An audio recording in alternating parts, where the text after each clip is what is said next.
Hello, Jake, to you and our listeners today. Welcome back. Well, welcome to the very first episode of Far From Home. This is a brand new podcast that's an excuse for me to learn from people all around the world who've lived very interesting lives. I'm not sure how many listeners this will get, being in the very first episode, but thank you to those who are giving us a chance because I think Jake here has some very interesting stories that I think are definitely worth listening to. So yeah, let's start, man. How you doing? You're currently in Thailand. What have you been up to? Hey mate, yeah, good to see you. Yeah, currently in Thailand. Just been travelling around just the last few months through northern India and Vietnam, and yeah, now just on the beaches in Thailand with a mate, and yeah, just exploring and taking photos. It's nice. Nice, living the dream. Yeah, have you seen your It's not pictures on too bad. Instagram? I love your portraits. Looks beautiful. Thank you very much. Yeah, I enjoy. That's what I'm trying to get into right now, taking ethnic portraits. So yeah, really enjoying that. Cool. So for the listeners who haven't encountered you, let's say, around Vietnam or India, could you please introduce yourself? Yep. So Who is Jake I'm Norris? Jake. So yeah, I'm Jake Norris, originally from a little country town in South Australia called Burra. I grew up there with my brother, younger sister, and my two parents. Yeah, my dad runs an antique shop in Burra. He's known as Australia's greatest picker. So he travels around buying and selling.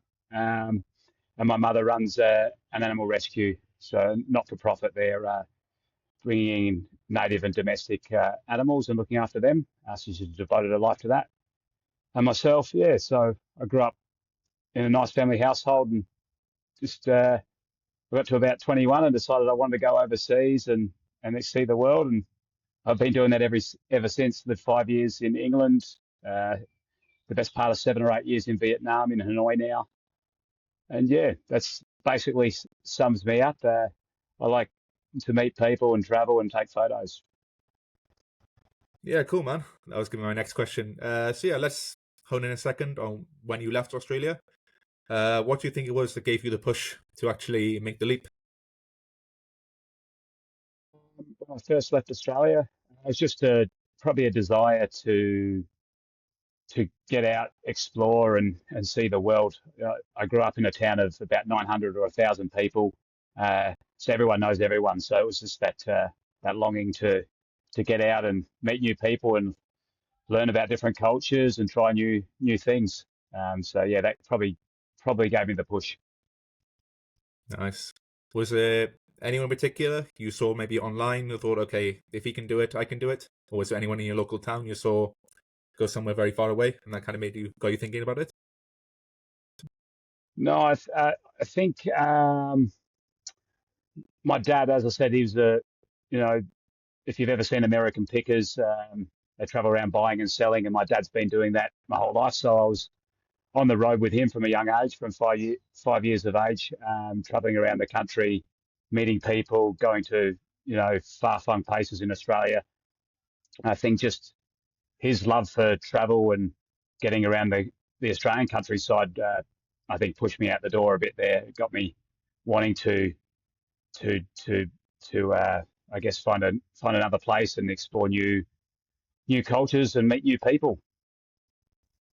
Yeah, I've seen you sometimes on your social media. You go back to Australia and help him. He's still doing the pickering, I guess. Could you explain what is pickering for the audience?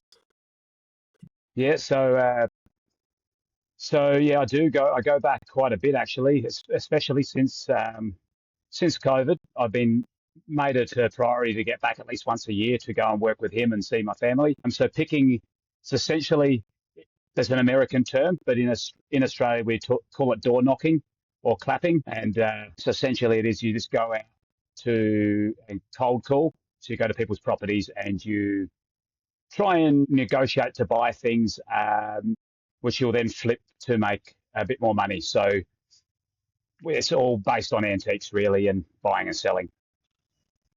Yeah, sounds interesting. So let's zoom in on the next country I think you mentioned, Vietnam. I think it's fair to say that's a country that's close to both of our hearts. I lived there for about 5 years. I think you've been living there on and off for a lot longer than I have. Yeah, I think we could both write a whole book on Vietnam as a chapter in our lives. So what first brought you to Vietnam? And what was it about the place or maybe the version of you way back when that made you want to stay there? Yeah, so yeah, you're absolutely right. Vietnam's a weird, chaotic, wonderful place. Yeah, we both got to spend a good fair chunk of time there. So originally, the whole idea of moving there was with my partner at the time. She wanted to go and teach English, so I said, yeah, why not? Let's go and discover a new country. And so I jumped on board to go and teach a bit of English. It was meant to be 1 year, and yeah, 7 or 8 years later, it's still spending a lot of time there, traveling around. And yeah, it's just, I don't know, people. It's a big thing amongst the community there, and you know it well. Is that once Hanoi or Vietnam gets its claws in you, geez, it's hard to say goodbye. It's hard. You just keep coming back. The food is wonderful. The people are fantastic. The landscapes, well, yeah, they're amazing. You've got mountains in the north. You've got a beautiful coastline. Um, you've got, yeah, just this wonderful melting pot of a country, really, and yeah, can't get enough. Yeah, it's lovely. Yeah, it's a very easy country to, I guess, accidentally spend the rest of your life there, or purposefully, depending on your mindset. Speaking of Vietnam, in 2024, you strapped on your backpack and set out to walk 2,000 kilometers from Hanoi to Ho Chi Minh City in the south. That's the kind of thing I often joke about. I've said to myself, I want to visit every country in the world. I want to cycle from the north to the south of Japan sometimes. Joke about over the beer hoy, having beers. But it's one of the things you never really find the time for. So I'm curious, what was the moment for you it stopped being just an idea and actually became a reality? So, yeah, so the walk, I went home to visit my family at an inopportune time.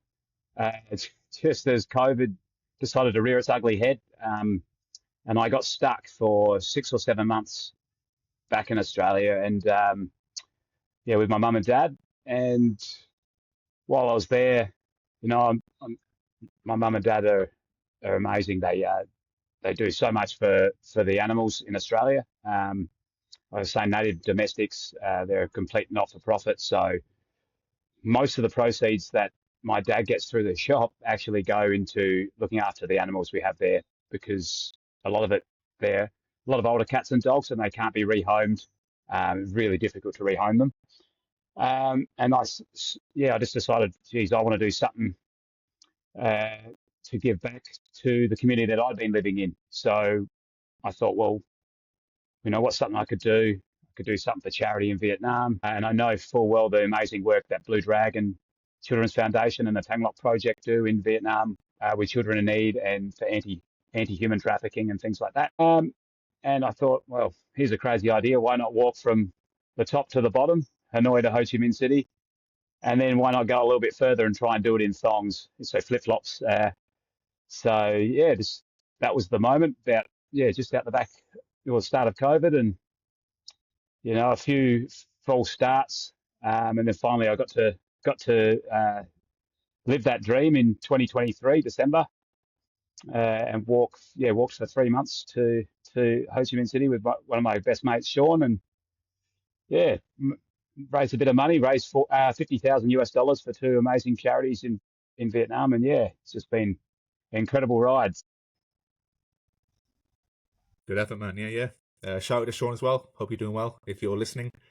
Yeah, we'll get on to Blue Dragon in a little bit and the fantastic work they do. My next question is, yeah, why flip-flops? You could have gone with hiking boots, trail runners, even barefoot if you really wanted to get people's attention. Why did you choose flip-flops? Well, that was a thought. The barefoot was a thought. I nearly did that, but yeah, much to other people's dismay or opposition, I guess they sort of talked me down and said, no, do at least wear something on your feet. Or, if you get injured halfway through, then you're not going to be able to finish. Flip flops, thongs. So I've worn them my whole life. It's pretty much all you ever see me in. If you know who I am, or if you see me around the place, I'm usually in a shirt, shorts, and thongs. So I don't really own a pair of shoes unless I'm playing footy. So I thought, it's a bit of a gimmick. It's Australian. It might get a few extra eyes on us. And I thought it'd be a bit of a challenge, a bit of a laugh. So yeah, knocked it out, 2,000 k's in thongs. So yeah, probably the only person who's ever walked Hanoi to Ho Chi Minh City in thongs, I would say. I don't think there's anyone else as stupid or as Australian as me when it comes to that. So Yeah, I don't think that's going to be repeated for a long time either. I would never do it. It'd be trail runners for me. But yeah, most people train for a marathon for like months, and that's just like 42k or even like a half marathon. But you were steering down like 2,000 to get from the north to the south. So how did you prepare your body and your mind to take on, that kind of daily beating? Were there any like rituals or routines leading up to the event or during the event that got you into the zone each day? well, I probably took the path less travelled when it comes to preparing for a 2,000 kilometre trundle. Um, so 3 months out from the walk, I actually was playing a football tournament for the Vietnam Swans. It's our national Australian football side in Asia. So we have a big competition through the whole of Asia, run by AFL Asia. I tore my ACL and my meniscus in my left knee. So there was a little bit of a worry that Sean would be pushing me in a wheelbarrow or something all the way down to Ho Chi Minh City. But no, my preparation wasn't great. Uh, you know, I would have liked to have been getting a fair few more walks and things like that. It wasn't until the start date that I started walking again, really, just because the knee wasn't too flash. But yeah, I guess with those things as well, you build up on a walk like that, so your body adapts to what it needs to do. And I'm lucky, I'm pretty fit anyway, so yeah, we just were knocking out 30 kilometers a day, I guess, and the body was fine, and it got better as the walk progressed. So yeah. Yeah, it becomes a battle of mindset over your body at some point. But I was looking through the Instagram of the old pictures you did during the thing, and obviously there's this photo. I'll edit the photo of the screen so the viewers and listeners, well, if you're watching, you can see. But there's a photo of, I think it's your feet or Sean's, in the flip flops. They're just bloodied, battered. There's like plasters all over them. They look horrendous. And the caption, I think it was on day 22, and you mentioned it was a tough like 50 kilometers. It was cold and wet. What was going through your head on days like that? What kept you from like tapping out or just saying, okay, we need to take like a week off to let the feet recover?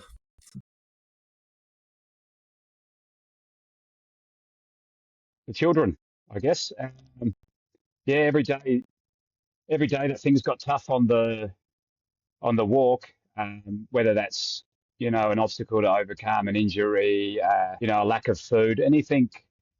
We just thought back to we'd had a lot of discussions with Rod Stone, who's the CEO of the Tanglop Project, or Sky and V, who are the co-CEOs, or Michael Brasowski from Blue Dragon Children's Foundation, and you just hear some of the stories of that what some of these children face, and they're just what you're going through pales in significance to what some of these children go through on a daily basis. So that sort of yeah that sort of gets you. Yeah, man, I'd be feeling that, especially lately with what's happening in like the Middle East. It's so like in your face now. It's very hard to ignore, and it's definitely made me more grateful of the things around me. But yeah, were there any moments where you really wanted to quit, and were you ever like really close?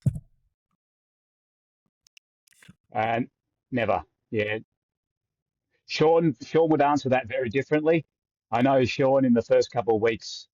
Uh, there were times where he was like, "Oh crap, what like yeah, today might be the day," and I'm walking alongside him, or I'm thinking, is Sean gonna make it? Is he gonna be all right? But to his credit, he knocked it out. But yeah, for me, no, I'm pretty stubborn, and yeah, once I set my mind to something, I've got to do it, and there's no backing out. So no, not at all. Never crossed my mind. Yeah, good man. So, what did undergoing such a, I guess, brutal experience teach you, let's say, about resilience, discomfort, or boredom? Is there anything you've learned from the walk that has helped you mentally with other areas of your own life? Yes, I guess overcoming it's helped me in since to overcome a few obstacles that have sort of reared their heads in my life.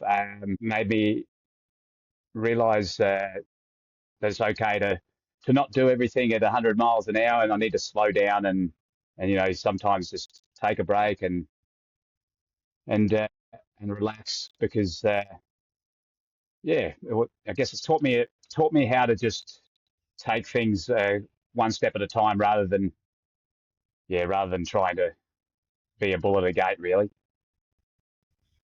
Yeah, I get that. I get it. So, looking forward, your latest journey, I think it's called Steps Against Slavery. Isn't just another trek, of course. It's tied to a very serious cause that doesn't get nearly enough attention. So maybe this is your chance to explain to the listeners what does the walk stand for and what drew you to this particular cause. Yes. So the next walk we're actually walking from Hanoi, the capital of Vietnam, and we'll be finishing in Chiang Mai, Thailand. So it'll be 2,000 kilometers north via the mountainous route of Laos. It's going to take another 3 months, and it's all in aid of Blue Dragon Children's Foundation, which is an incredible charity close to both Sean and I's hearts, based out of Vietnam, who do unbelievable work fighting against the very real issue that is human trafficking in the region. So unfortunately, through that region of Asia, we have a lot of young Vietnamese girls and boys who are trafficked into neighbouring countries for prostitution, forced marriage and labour. And it's increasing on the daily too. It's getting worse. I think the numbers are getting pretty crazy since COVID, and it's not slowing down. And unfortunately, with the cutting of US aid and other aid throughout the world, with a global recession incoming, means that the work of charities is going to be heightened and there's less money going around. So Sean and I decided we'd do this next walk to try and help them raise a bit more money and a bit more awareness about the plight of these children and try and make a bit more difference. But Blue Dragon, they're incredible. They do a mountain of work. They were huge with the past typhoon last year as well. They also work to help street children and to reunite families, provide housing, shelter, vocational training and education to the most vulnerable as well. So, they're an incredible charity that needs as much help as they can get. And we just want to be a small part of their journey and help them out while we can. So, 2,000 Ks, and I'll be doing it all in thongs as well. So I'm going again. Good man. Yeah, I think we can all agree that's a very worthy cause. It's deeply concerning the way the world's heading. Seems like inequality is worsening. Yeah, if you have money, your life is getting better and better every day. But if you lack money, it's becoming more of a challenge just to get by, I find. But first time around, you were a guy with a, let's say, wild idea. But now you have an undeniable, let's say, stagger proof that you can do it. You've delivered what you've set out to do. So you're someone who's done the miles, you felt the pain, you got through the barrier, got through the grind. So what's changed about how you're preparing for this walk, both physically and mentally, compared to the first one? So physically, I'm not battling a knee injury, touch wood. So there's still time. I have another football tournament coming up, so fingers fingers crossed. I don't have any of those issues. So physically, I'm in probably the best shape of my life. I'm 37. I'll be 38 when the walk starts, but I've never been fitter. I'm up early at the moment, doing a lot of training, a lot of walking or running, a lot of upper body and core work as well, a lot of trekking. And then I guess we're trying to build more of an online presence this time round. So we're trying to get more people to follow our Instagram and Facebook page and get it onto more national or international news, so to speak, to draw more attention and awareness to what is going on in Vietnam and the surrounding Asian region in terms of trafficking. So we're trying to build it up more than we did last time. So last time we had a small number of followers with a big return on donations, but this time we want it to go global. So we're just doing a big run in on the social media. seems to be going quite well. Yeah, hopefully this recording will help spread the word. I'm happily share your cause on my social media too. But yeah, just for fun, I was thinking, okay, you've done Hanoi to Ho Chi Minh, you're going to do Hanoi to Chiang Mai. I'm just wondering what could be next. And of course, there's this famous image online that gets circulated every now and then, the longest walk in the world. I googled it before this recording. The longest walkable distance on Earth is between Cape Town, South Africa, and Magadan, Russia. I think I'm pronouncing that right. Stretching approximately 22,387 kilometers. That's 14,000 miles. This route can be traversed without using airplanes or boats. There are necessary bridges along the entire route, and it would take about 187 days of continuous walking, or 561 days walking 8 hours a day. So, Jake, are you up for it? I'm always up for a challenge, so yeah, why not? Why not? That can be the end goal. Yeah. So you came out the first walk. There were some changes, especially with your, let's say, approach to resilience and delivering.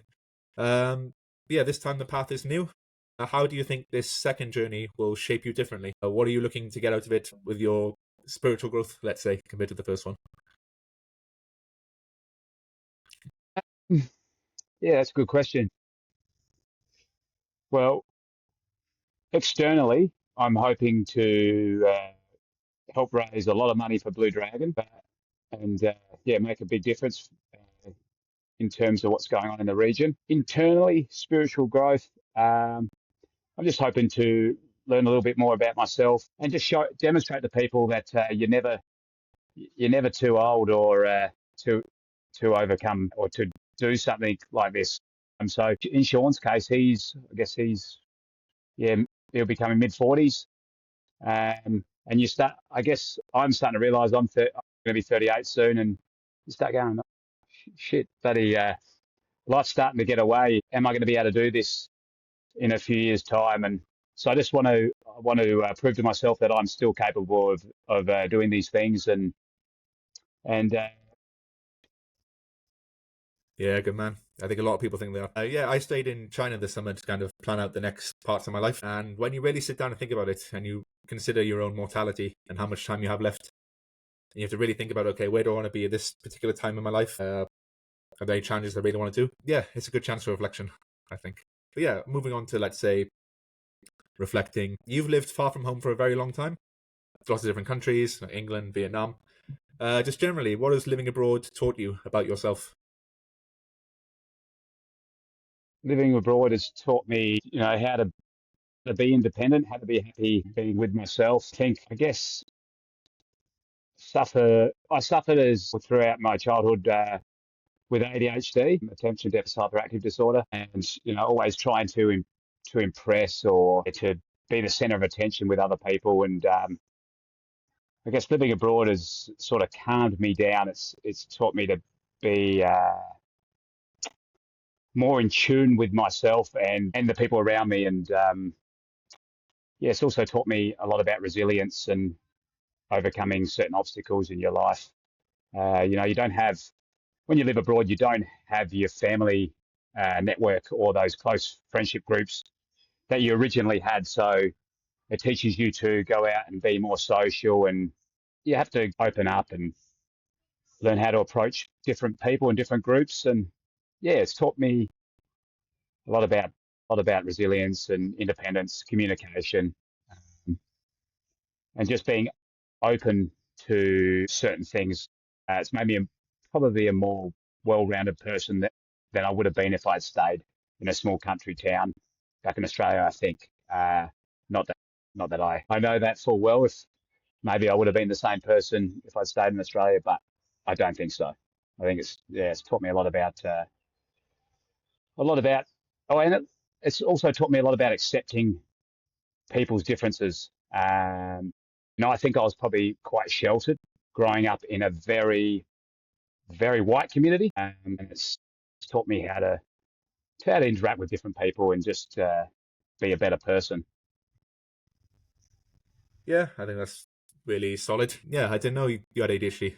Thank you for sharing with me, because I think that point of, finding peace abroad, even if you have ADHD, I think that will ring home for a lot of people. But yeah, I grew up in a very sheltered community too.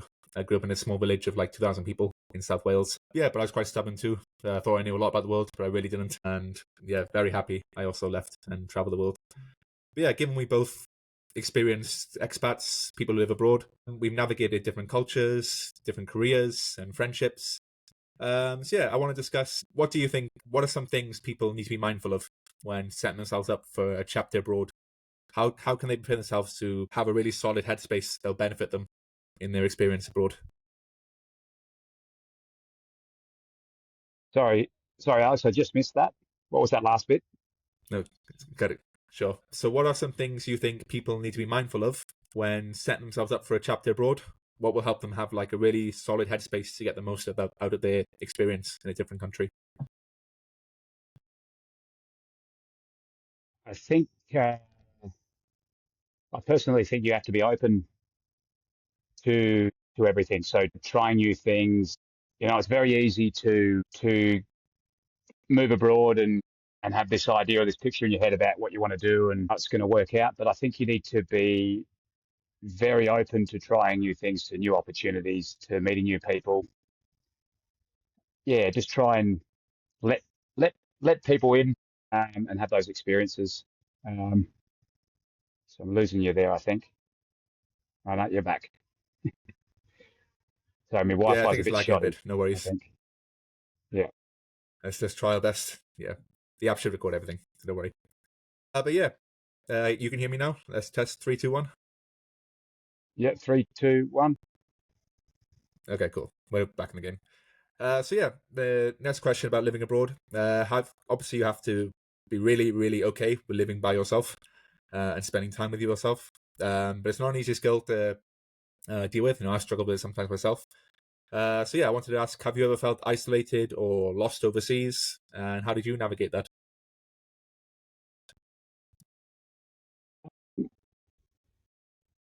I've had a really good, network of friends in Vietnam.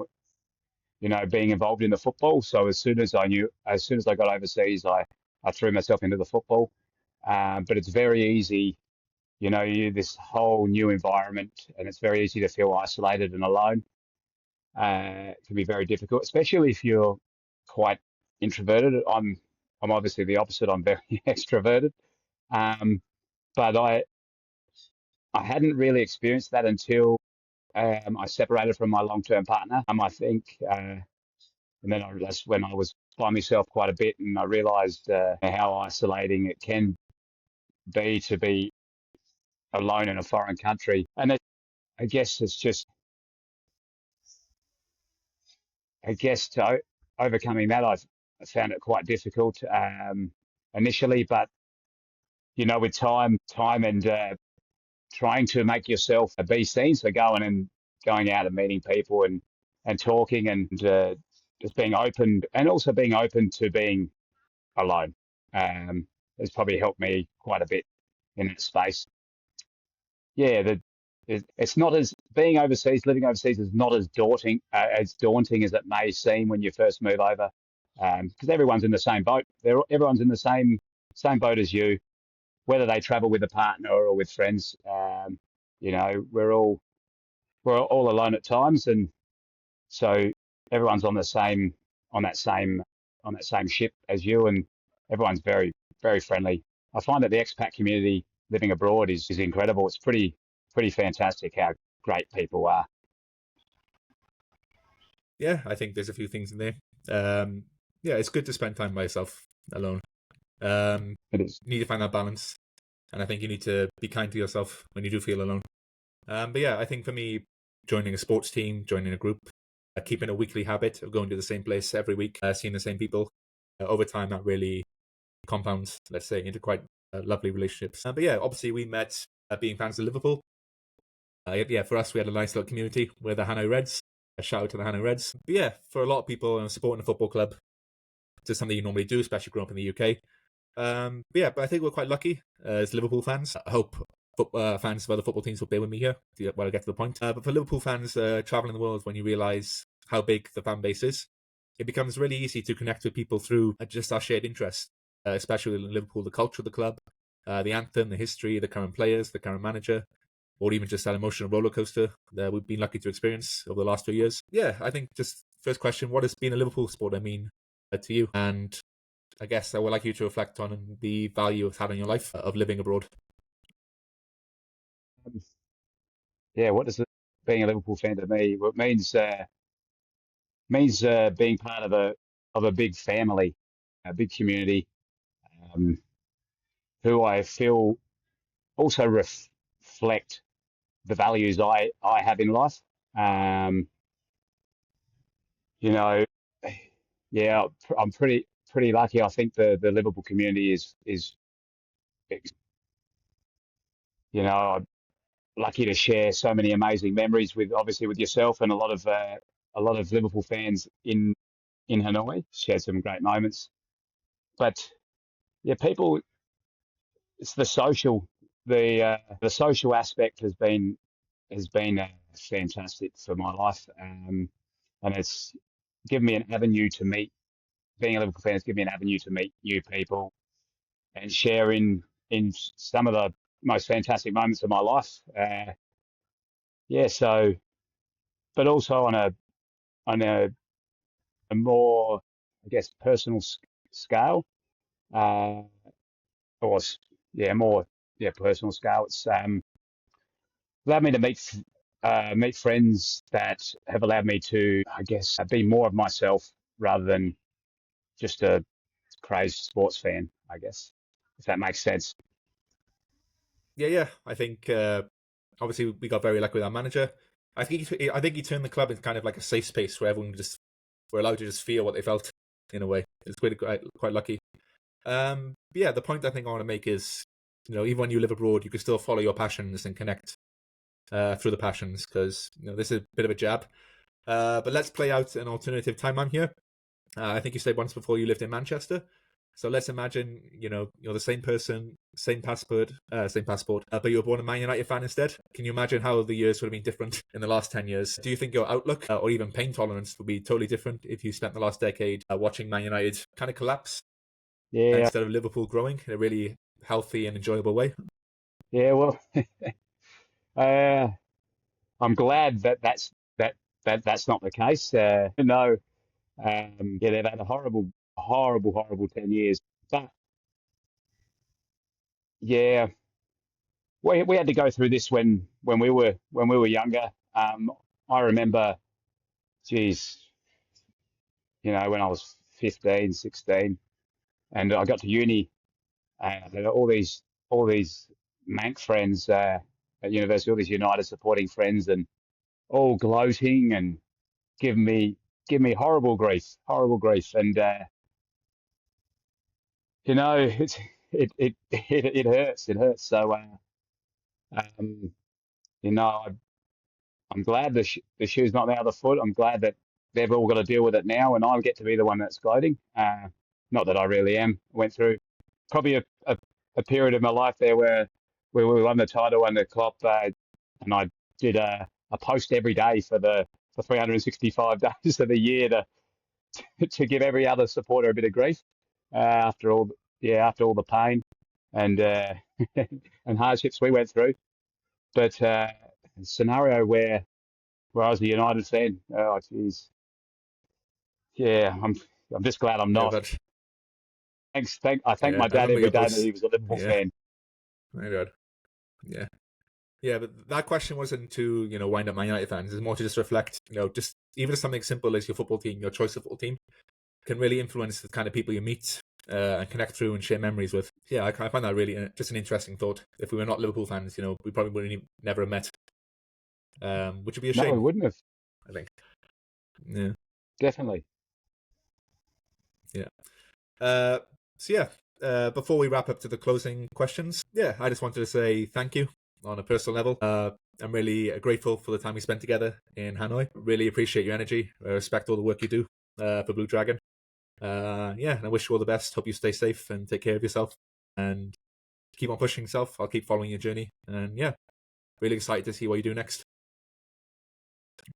No, thanks, Alex. I feel the same, mate. I really appreciate the friendship and for getting me on your first podcast as well, which is a big honour. And Yeah, I look forward to seeing you and having a nice cold beer in the future. Yeah, I'll go to a beer hoi. I don't drink alcohol anymore, but I miss the scenery, let's Right. say, and the vibe. But yeah, I've decided on two questions. I'm going to try and ask every guest at the end of the show. Yeah, first one, nice and fun one. So, out of all the places you've been in the world, where would you recommend people visit the most? Well, that's a good one. I could mention a few places, but I'm going to go with northern India, Ladakh, Zanskar, Spiti. Um, it's just life moves at a very slow, beautiful pace there. Um, there's so much rich history and culture. It's a very Buddhist area there, and everyone's just lives harmoniously with each other and with the environment. It's a lot of mostly mostly vegetarian food up there, and yeah, just the landscapes they're pretty awe-inspiring. You feel so small amongst the Himalayas, the mountains there, and yeah, I recommend anyone to travel up to northern India to have a look and get to know the people and try the food and just yeah live amongst those amazing landscapes for a little time.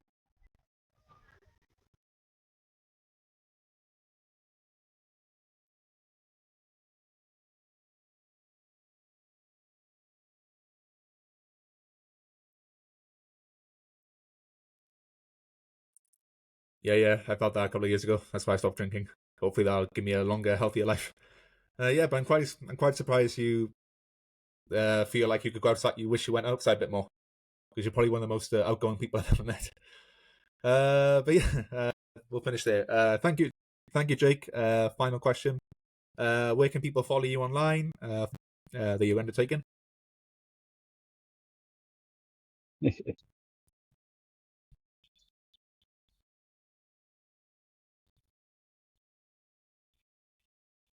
I'd tell him to wear more sunscreen. Um, yeah, but the sun's pretty harsh out here, so it's got a few more marks on me than I would have had if I'd listened to my mum and dad and slip slop slapped. But no, if what would I have told my younger self when I was going abroad? I actually probably would have said, you know, get outside more and meet people, do a bit more exploring and drink less.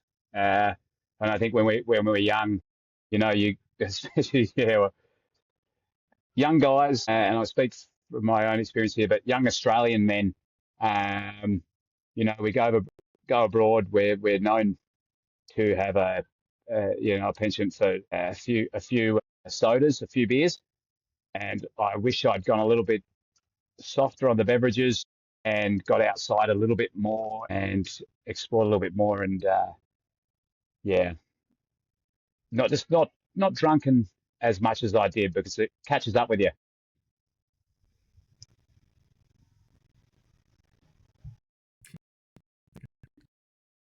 Okay, I'll just stop recording.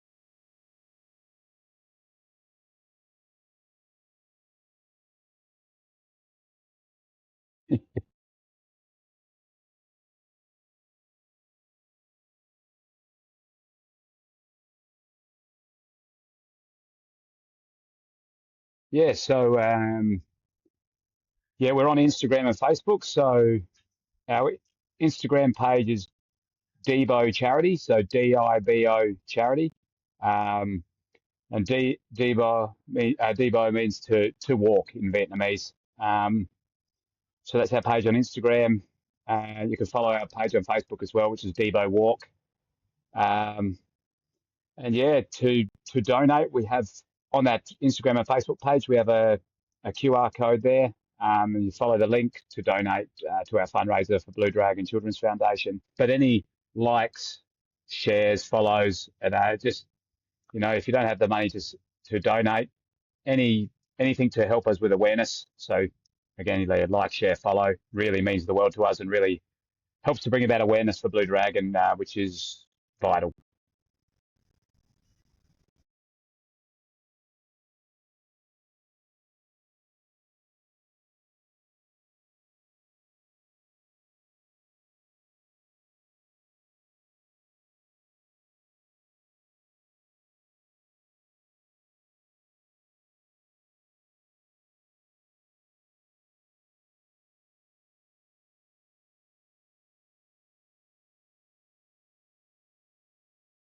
Thanks, Alex. Thanks for having me. See ya.